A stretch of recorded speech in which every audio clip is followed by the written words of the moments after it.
Hello friends, welcome to my YouTube channel banking classes पर। तो आज हम बात करेंगे एक बहुत ही इंटरेस्टिंग एंड इम्पोर्टेंट टॉपिक की types of bank of account. बहुत ही सिंपल वर्ड्स में समझेंगे, तो चलिए शुरू करते हैं। उससे पहले अगर आप हमारे चैनल पर नए हैं, अभी तक सब्सक्राइब नहीं किया तो सब्सक्राइब जरूर कर लीजिए। टाइप्स ऑफ अकाउंट में पहला हम पढ़ेंगे डिपॉजिट के आधार पर। डिपॉजिट के आधार पर दो प्रकार होते हैं। पहला है डिमांड डिपॉजिट और दूसरा है टर्म या टाइम डिपॉजिट। डिमांड डिपॉजिट में दो प्रकार होते हैं, जैसे saving account and current account. और वैसे ही टर्म डिपॉजिट में दो प्रकार होते हैं, एफडी एंड आरडी। एफडी का फुल फॉर्म है फिक्स्ड डिपॉजिट एंड आरडी का होता है रिकरिंग डिपॉजिट।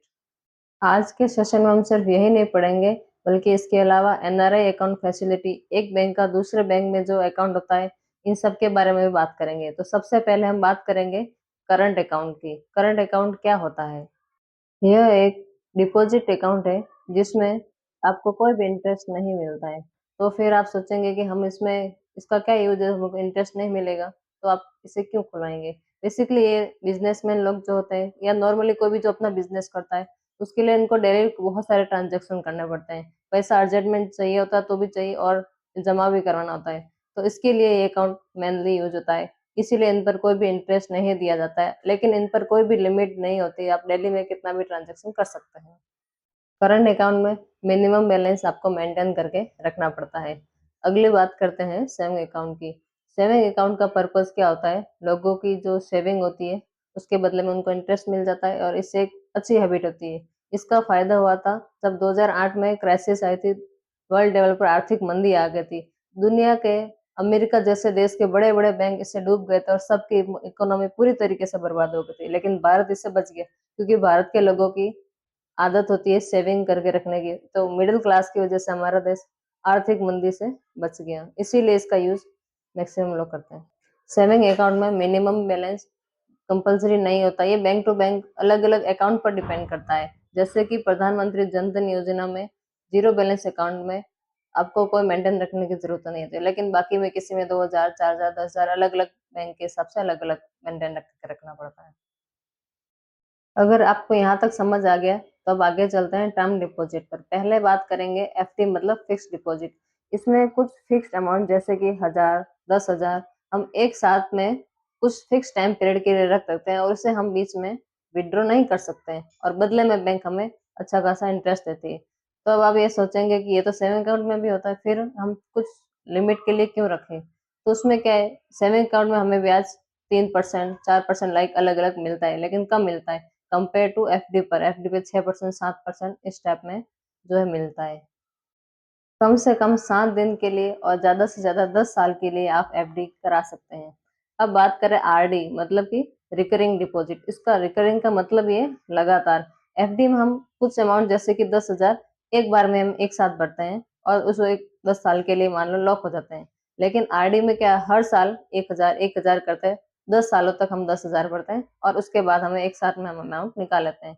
एफडी की तुलना में आरडी में थोड़ा कम इंटरेस्ट मिलता है। आरडी जो होता है वो 6 महीने से लगाकर 10 साल तक के लिए हम करा सकते हैं। कुछ स्पेशल टाइप के अकाउंट के बारे में पढ़ेंगे जो मेनली एनआरआई के लिए होते हैं। उनमें से पहला है एनआरओ, नॉन रेसिडेंशियल ऑर्डिनरी। ये उन लोगों के लिए होता है जो बेसिकली, जैसे एग्जांपल से समझते हैं, जैसे कि कोई व्यक्ति है जो इंडिया का था लेकिन अब यूएस में सेट हो गया है, तो वहां पर वो जॉब करता है, लेकिन उसकी प्रॉपर्टी है, उसका घर है जो यहाँ पर इंडिया में है, और वो उसने रेंट पर दे रखा है।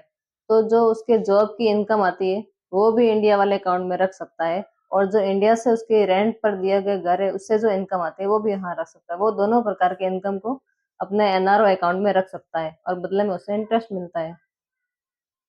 दूसरा है NRE, non resident external. Suppose कीजिए कि कोई एनआरआई है जिसका इंडिया में कोई इनकम ऑफ सोर्स नहीं है, वो बाहर यूएस में रहता है और वहीं जॉब करता है, लेकिन उसे अगर इंडियन करेंसी में अकाउंट खोलना हो, तो उसके लिए वो एनआरई अकाउंट खुलवा सकता है, और इसका जो इंटरेस्ट होगा वो टैक्सेबल नहीं होगा, लेकिन ये जो अकाउंट होगा वो रुपीज में ही खुलेगा, डॉलर में नहीं खुलेगा। इसका जस्ट रिवर्स होता है एफसीएनआर, मतलब जो फॉरेनर होते हैं वो इंडिया में अकाउंट खुलवाएंगे, जो डॉलर में ही अपनी जो जो सैलरी होगी वो वहीं रखना चाहते हैं डॉलर में ही, तो उसके लिए एफसीएनआर अकाउंट होता है। अब हम पढ़ेंगे एडिशनल टाइप ऑफ अकाउंट के बारे में। पहला है नॉस्ट्रा अकाउंट। एग्जाम्पल से समझते हैं, जैसे कि अपने देश का एक बैंक है एसबीआई। और अपने देश के बैंक को विदेश में किसी बैंक, एग्जाम्पल के तौर पर रशिया, रशिया का कोई बैंक है वीटीबी बैंक, उसमें अगर अपने देश का जो बैंक है वो दूसरे बैंक के अकाउंट में अपना अकाउंट खुलवाता है तो वो नष्ट होता है। जैसे कि एसबीआई वहां के बैंक के अंदर अपना अकाउंट अपने नाम से खुलवाएगा तो नॉस्ट्रो अकाउंट कहलाएगा। तो जस्ट इसका उल्टा होता है वॉस्ट्रो अकाउंट में। जब विदेश का कोई बैंक अपने देश के बैंक में कोई अकाउंट खुलवाता है तो वो वॉस्ट्रो अकाउंट होता है। अब तक आपने देखा कि नॉस्ट्रो और वॉस्ट्रो अकाउंट तो समझ आ गए। अब इन दोनों बैंक ने तो आपस में टाई अप कर लिया, लेकिन किसी थर्ड बैंक, जैसे मान लो कि कोई आईसीआईसी बैंक है, अब उसे रूबल में पेमेंट करना है रशिया में, लेकिन अब उसने तो टाई अप किया नहीं, तो वो कैसे करेंगे? तो आईसीआईसी बैंक अपना अकाउंट एसबीआई बैंक में खोलेगी और एसबीआई के थ्रू वो अपना पेमेंट जो है वो वीटीबी बैंक में करेगी। मतलब किसी थर्ड पार्टी का सहारा लेना पड़ रहा है, उसे कहते हैं लॉरो अकाउंट। तो दोस्तों, ये थे डिफरेंट टाइप ऑफ अकाउंट जो एग्जाम में पूछे जा सकते हैं। होप सो आप सबको समझ आया होगा। और अगर अब भी कोई डाउट हो तो कमेंट सेक्शन में कमेंट करके बता सकते हैं। Thank you.